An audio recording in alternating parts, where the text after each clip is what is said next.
नमस्कार साथियों। पिछले कुछ महीनों में भारत और बांग्लादेश के बीच जो थोड़ी बहुत शांति देखने को मिल रही थी, वह अब एक बार फिर से सवालों के घेरे में आ गई है। हाल ही में बांग्लादेश द्वारा तुर्की से खरीदे गए अत्याधुनिक ड्रोन की तैनाती ने दोनों देशों के रिश्तों में एक नया मोड़ ला दिया है।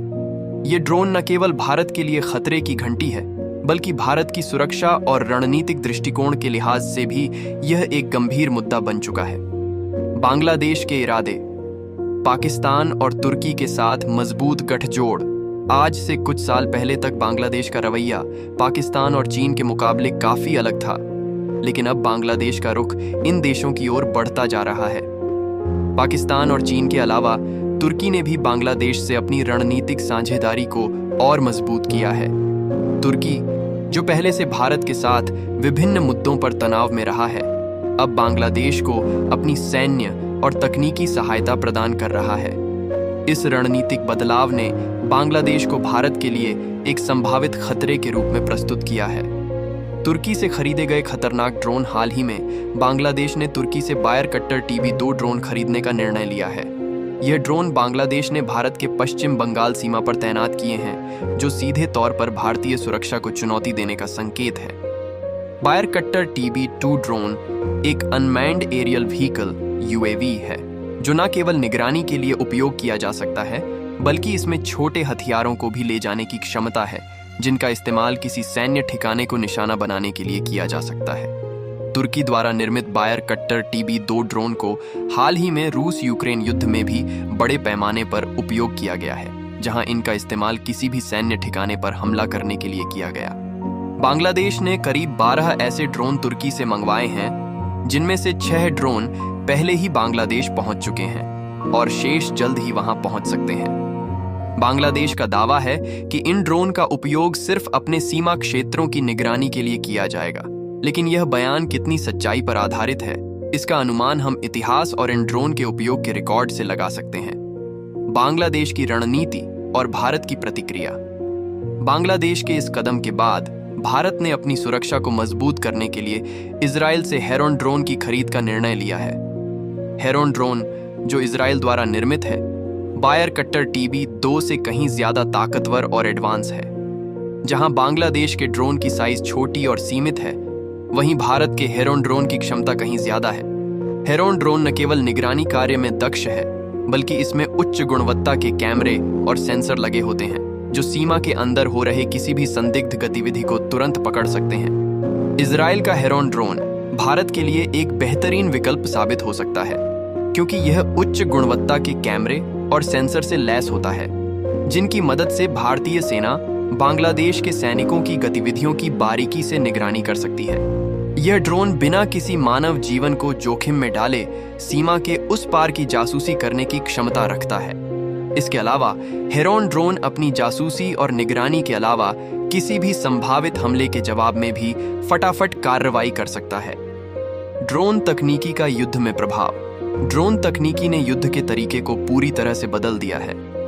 आज के युद्ध में ड्रोन न केवल दुश्मन की स्थितियों की निगरानी के लिए उपयोगी हैं, बल्कि इन्हें हमले और सटीक लक्ष्यों को नष्ट करने के लिए भी इस्तेमाल किया जा रहा है।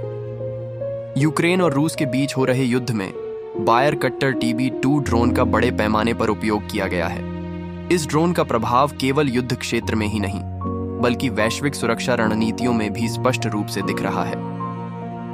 भारत को यह समझना होगा कि बांग्लादेश द्वारा तुर्की से खरीदी गई ड्रोन तकनीकी सिर्फ एक सीमा सुरक्षा उपाय नहीं, बल्कि भारतीय सुरक्षा के लिए एक गंभीर खतरा हो सकता है। यही कारण है कि भारत ने इजराइल से हेरॉन ड्रोन खरीदने का निर्णय लिया है, जो न केवल बांग्लादेश के ड्रोन से ज्यादा प्रभावी है, बल्कि भारतीय सीमा की सुरक्षा को भी सुनिश्चित करता है। भारत का खुफिया नेटवर्क और सैन्य तैयारियां।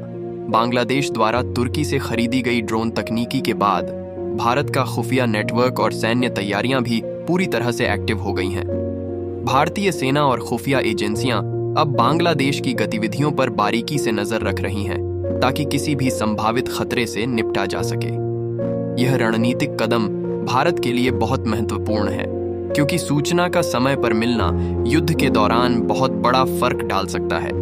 भारत के पास अपनी सैन्य खुफिया एजेंसियों को एक्टिव करने का अनुभव है, जैसा कि 1971 के युद्ध में देखा गया था, जब भारतीय खुफिया एजेंसियों ने पाकिस्तान के हमले के बारे में पूरी जानकारी पहले से ही हासिल कर ली थी। हालांकि कारगिल युद्ध और 2008 के मुंबई हमलों के दौरान खुफिया जानकारी की कमी के कारण कई सैनिक शहीद हो गए थे, लेकिन इस बार भारत की खुफिया एजेंसियों को कोई भी चूक नहीं करनी चाहिए।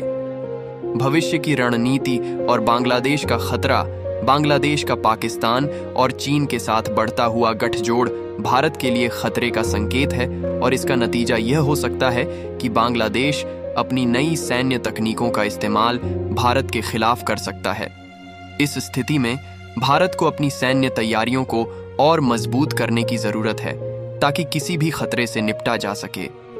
भारत को अपनी रणनीति में एक और महत्वपूर्ण पहलू को जोड़ने की आवश्यकता है, और वह है तुर्की और पाकिस्तान के खिलाफ कूटनीतिक दबाव बनाना। पाकिस्तान और तुर्की, जो भारत के दुश्मन माने जाते हैं, बांग्लादेश के साथ अपने रिश्तों को और मजबूत कर रहे हैं, जिससे भारत को अपनी कूटनीतिक स्थिति को मजबूत करने की आवश्यकता है। बांग्लादेश द्वारा तुर्की से खरीदी गई ड्रोन तकनीकी और भारत की प्रतिक्रिया यह स्पष्ट करती है कि भारत अपनी सीमा की सुरक्षा को लेकर पूरी तरह से गंभीर है। इजराइल से खरीदी गई हेरोन ड्रोन तकनीकी भारत के लिए एक महत्वपूर्ण और प्रभावी उपाय साबित हो सकती है। साथ ही भारत को अपनी खुफिया एजेंसियों और सैन्य तैयारियों को और अधिक मजबूती से एक्टिव करना होगा, ताकि बांग्लादेश द्वारा किए गए किसी भी संभावित कदम का जवाब तुरंत दिया जा सके। भारत को चाहिए कि वह बांग्लादेश और इसके सहयोगी देशों के खिलाफ अपनी रणनीति को और प्रभावी बनाए, ताकि किसी भी स्थिति में अपनी सीमाओं की रक्षा की जा सके और क्षेत्रीय सुरक्षा को बनाए रखा जा सके। फिलहाल आपको इस मुद्दे पर क्या विचार है? अपनी राय कमेंट में जरूर बताएं। जय हिंद, जय भारत, जय श्री राम।